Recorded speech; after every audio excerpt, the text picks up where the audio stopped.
now watching The Journey to Cần Thơ, a show that features stunning images of Cần Thơ city, as well as detail on the work and activity of those who are involved in and growing with the city. Let's take a look at the pictures introducing the guest of this episode of The Journey to Cần Thơ. She is Nguyễn Đoàn Hải Yến, the beauty of the Pearl Island.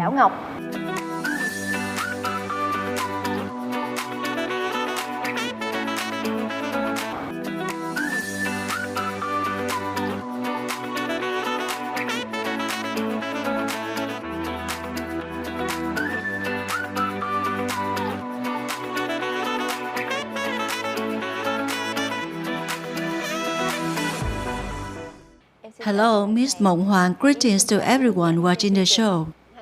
Hey Hải Yến, you should introduce yourself first so that the audience may get to know you better. I'm currently a senior student majoring in travel and tourism service management at Tây Đô University. I took part in national beauty pageants in 2022 and I was fortunate to receive the title The Beauty of the Pearl Island at the Miss Tourism Vietnam 2022 contest. Do you know that Hải Yến is one of the two contestants from Cần Thơ in the top 37 in Miss World Vietnam 2022 competition, in addition to holding the title of the Beauty of the Pearl Island? So how did you feel when you learned that you had placed in the top 37 of such a big competition? I felt incredibly lucky and happy when I found out that I was one of the two contestants from Cần Thơ to make it to the top 37 finals of the Miss World Vietnam competition. I was able to convince the contest organizers and judges that I met the requirements for it as a result of all my efforts. At the same time, when I found out that there was another friend from Cần Thơ City, I was relieved because I would have someone to compete and grow with. In addition, I acknowledge that it's my responsibility to work harder and become a better version of myself so that I may share with people all across the country the beauty of girls in Cần Thơ in particular and the West in general. Please tell us more about your experience competing in Miss World 2022. What have you done to get ready in terms of appearance or knowledge in order to be eligible to compete in that contest? I had to get in shape and train to look good before I signed up to take part in the contest. In order to better integrate with people and communicate, I also had to improve my knowledge, public speaking abilities, and social awareness. Only then could I provide the judges with the best versions of myself. So if you talk about yourself, about your personality, how would you describe it? I think I'm quite an introvert and my friends around me also say the same. Everyone also says I'm a little awkward to abroad when we first meet, but as we get to know each other, the more open I become.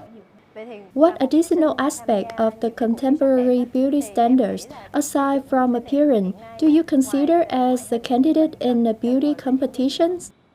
I believe that in today's beauty pageants, physical attractiveness is only a requirement for entry. Everyone who enters the competition is attractive. Every individual has beauty in their own unique manner. The beauty that comes from intelligence from the soul is something else that separates me, and I believe that in addition to focusing on enhancing their appearance, young people today also need to put a lot of effort into their academic performance, learn about both specialists and societal knowledge.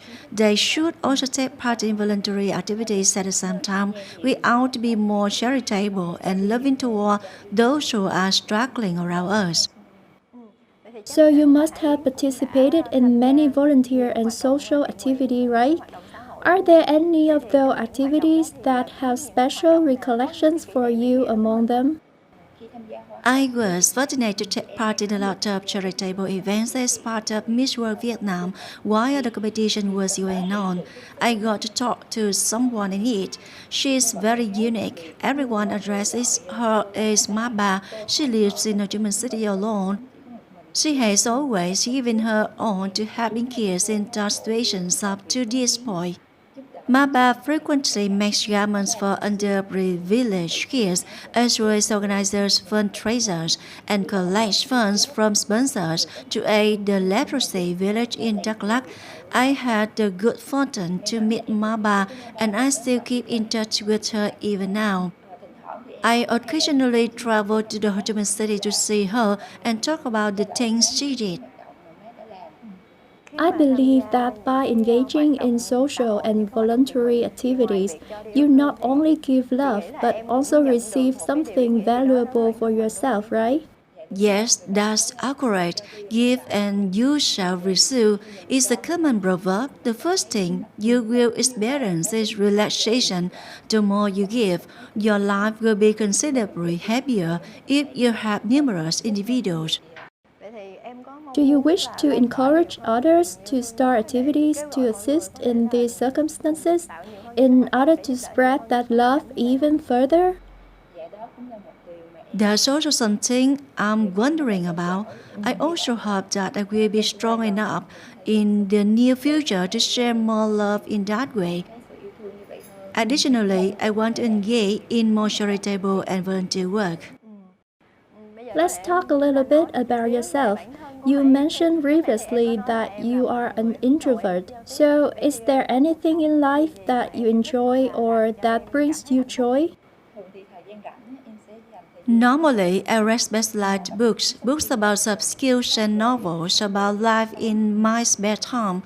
Or I select movies that teach me important things while also being entertaining. However, talking and interacting with my seniors is what makes me feel the happiest and most appreciated. They will then impart to me their knowledge of life, work, and daily experiences. That gives me a great sense of luck. I'm fortunate that the seniors pass them on to me, since it's possible that at my age, I still won't be able to go through such experiences. Do you perceive any challenges in your life that you desire to conquer and overcome them? For myself, I think I need to overcome my own fear because in the past I was very afraid. Almost every time I did anything, I was very afraid. I'm afraid I will make a mistake. I'm afraid I won't succeed. I'm afraid that I won't live up to my relatives and friends' expectations. But the more I travel, the more I come to accept failure as a part of life, and failures are necessary for success. I began to believe that not only myself but also all young people should conquer their own fears. To push ourselves to improve, we need to venture outside of our comfort zones. You can then grow as a person from there. Failure serves as a catalyst for improvement and increased effort moving forward, right? What direction do you currently have to create your own identity at such a young age? I aspire to be able to reshape myself into a modern lady. It consists of both specialized and social knowledge, while also being intellectually beautiful. I must also spread love to everyone and have a loving heart. I also need to take part in community activities. In addition, I believe that a modern lady needs to maintain her look. You can only love and care for others around you if you first learn to love and take care of yourself. You have been living in Cần Thơ and attending school here for the past 5 to 6 years, correct? What is it about Cần Thơ specifically that you adore? I didn't actually grow up in Kênh THiCity. However, Kênh THiCity plays a major role in particularly all of my learning development. I've had a really profound passion for Kênh City lately. First of all, I adore everyone in this place. The atmosphere here is quite welcoming and social, and the people are very friendly. In addition, I enjoy the food a lot. There are many delicious dishes here. Is there any dish in the city that you particularly love? Given that Cần Thơ is home to a wide variety of tasty dishes, choosing just one could be a challenge. But mixed rice paper is my favorite. As a student, the city offers a wide variety of delicious snacks. Additionally, the course is excellent for students. As a student, what places in Cần Thơ City will you choose when you want to hang out or eat? Typically, we pick locations like Bãi Cát or Ninh Kiều Wharf. There are a lot of vendors there, and because there are so many students, it's easy to make friends. You are currently a senior studying in tourism and travel management, as far as I know. Why did you decide to pursue this field? I have a strong desire to see the world, especially to discover the cultures of various parts of Vietnam. I think Vietnam is quite lovely and I wish to explore it because its location has its own distinctive features. It's true that when we visit a new place, we gain fresh insight and encounter new things, isn't it? Each place has its own distinct beauty, and Cần Thơ City is no exception. What do you think is the best approach to promote tourism in Cần Thơ specifically and the West generally as a student of the tourism industry as well as a tourism beauty?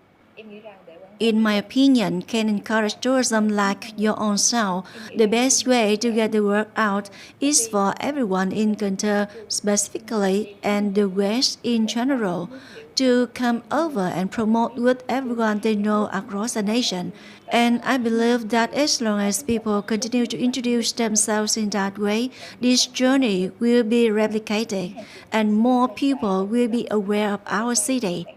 By the way, I love community tourism activities personally. I'm aware of a location in the city that can satisfy those needs. I'm hoping Miss Hoàng will join me as I explore this area. Shang Islet is the perfect destination if you want to unwind and travel after a long, hard day at work to experience Western culture. The untamed beauty of Shang Islet is regarded as a valuable gem in the center of the metropolis. And with this kind of community tourism, Shang Islet has developed a new image for Cần Thơ tourism. My initial impression when I first arrived was that the air was quite fresh and the garden was very green. I learned that today will be filled with a variety of exciting experiences with the locals. The soil is exceptionally fertile, alluvial year-round, and has an area around 70 hectares. The orchards are lush and green, particularly the residents of the islet are trustworthy, kind, likable, and extraordinarily welcoming.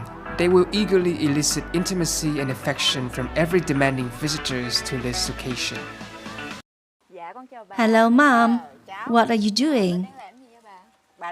I'm modeling the box of husband and wife cake. What kind of cake is husband and wife cake?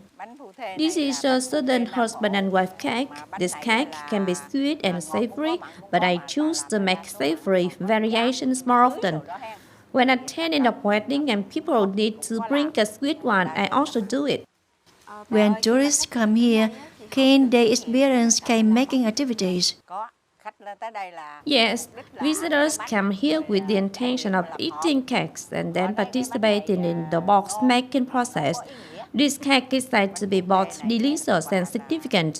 This cake has been passed down through 3 generations, beginning with the time when the husband decided to move far away.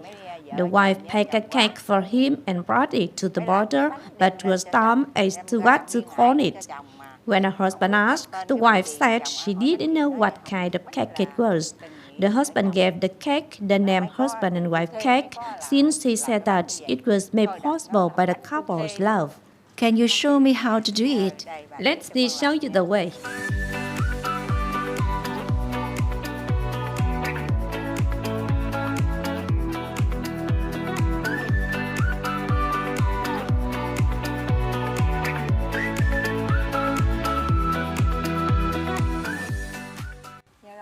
Thank you very much. This is the process of making a husband and wife cake that Miss Phil just showed me. It's very interesting. The community tourism model in Shang Islet is undoubtedly its most alluring feature because it offers fresh experiences with each exploration. Every household participates in tourism. Visitors can join the host to sample well-known cakes from the West. They can also take part in the preparation of ingredients, kneading of the dough, and creating tasty lovely and uniquely certain delicacies.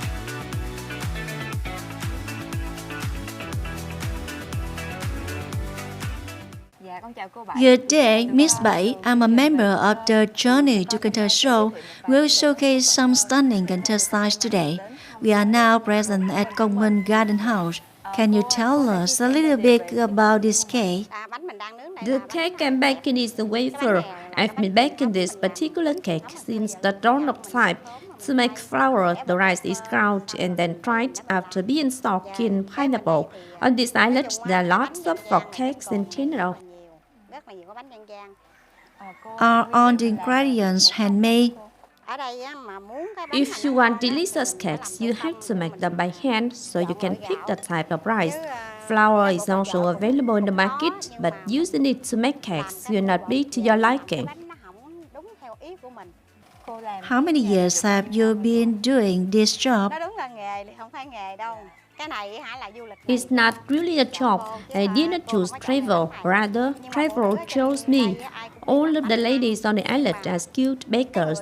The key is whether or not the cakes are tasty.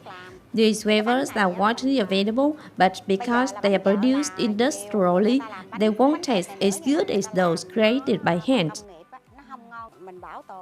We preserve certain cakes from the way they are created, including how to grind the flour and fry the dough. The younger generation doesn't know the traditional procedure for making wafers. I therefore pick 4 cakes to draw in tourists. When visitors travel from afar, they will be taught how to make traditional folk cakes. When tourists come here, do they enjoy making cakes? Love it. Making cakes will be different from handmade cakes. Many tourists come here to sample the leaf cakes, wafers, and husband and wife cakes. The tourists genuinely enjoy these cakes. Can you show me how to make one? Here, put in 1 spoon.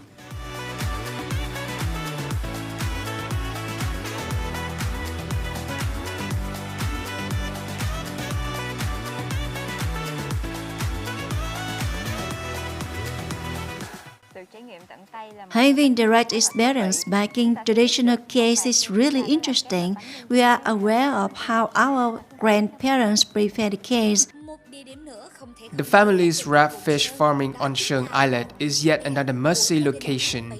From raising fish to supply the shop, the islet resident has made use of their production capabilities on the river to transform them into tourist attractions. We have been visiting many places so far, and when we came to Seong Island, when we came here, I saw a lot of fish, right, Mr. Bảy? That's right. Fish are raised mostly on this raft. As a result, the fish will emerge to welcome visitors. This is the gateway to the Seong Islet community, so come here to see the fish that are considered the most unique on this river.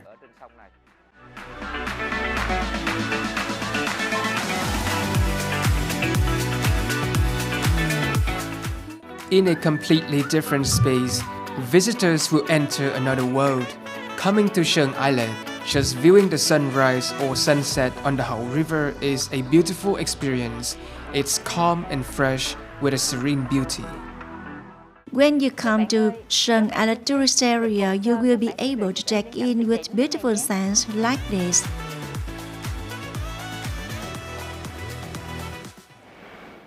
We appreciate you coming to the show The Journey to Cần Thơ today, Hải Yến. I hope your future endeavors are always bright and fruitful, and I hope you always be a bridge for highlighting the splendor of our Western region and its residents. I want to express my gratitude to Miss Mộng Hoàng and the show for allowing me the chance to take part and serve as a bridge for promoting Cần Thơ tourism to friends all over the nation. The talk show The Journey to Cần Thơ will now conclude. We appreciate the audience's constant participation in the show. I'll see you again in the next episode.